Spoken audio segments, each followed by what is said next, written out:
Railway നിരക്ക് വർധനവിനെതിരെ DYFI യുവജന March നടത്തി.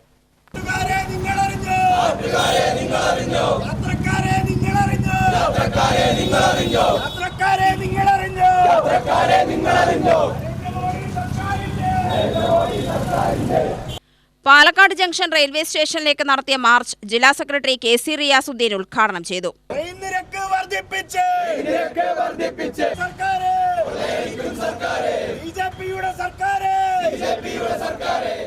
ഇന്ന് ഡിവൈഎഫ്ഐ ഈ പ്രതിഷേധം സംഘടിപ്പിക്കാനിടയായ സാഹചര്യം, രാജ്യത്ത് ഈ വർഷം ഇത് രണ്ടാം തവണയാണ് തുടർച്ചയായി റെയിൽവേ നിരക്ക് പാസഞ്ചർ ട്രെയിനുകൾക്കും അതുപോലെ തന്നെ മറ്റ് എക്സ്പ്രസ് ട്രെയിനുകൾക്കും നിരക്ക് വർദ്ധിപ്പിക്കുന്നത്.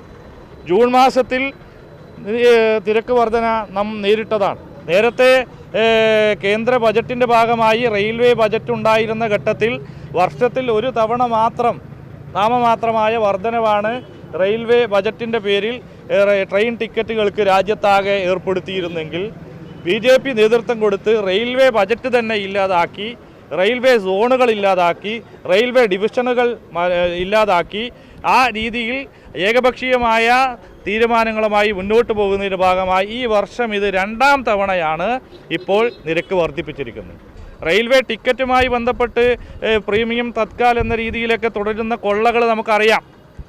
ആയിരക്കണക്കിന് കോടി രൂപയാണ് പ്രീമിയം തൽക്കാൽ ഇനത്തിൽ ഓരോ വർഷവും രാജ്യത്തെ യാത്രക്കാരിൽ നിന്ന് യാത്രാ ടിക്കറ്റ് ക്യാൻസലേഷനുമായി ബന്ധപ്പെട്ടെല്ലാം അടിച്ചെടുക്കുന്നത് കൊള്ളയാണ്. യാത്രാ നിരക്ക് വീണ്ടും വർദ്ധിപ്പിച്ചതിലും സ്പെഷ്യൽ ട്രെയിനുകളിൽ ഭീമമായ നിരക്കുകൾ ഏർപ്പെടുത്തിയതിലും പ്രതിഷേധിച്ചായിരുന്നു മാർച്ച്. ഡിവൈഎഫ്ഐ ജില്ലാ പ്രസിഡന്റ് R ജയദേവൻ അധ്യക്ഷത വഹിച്ചു.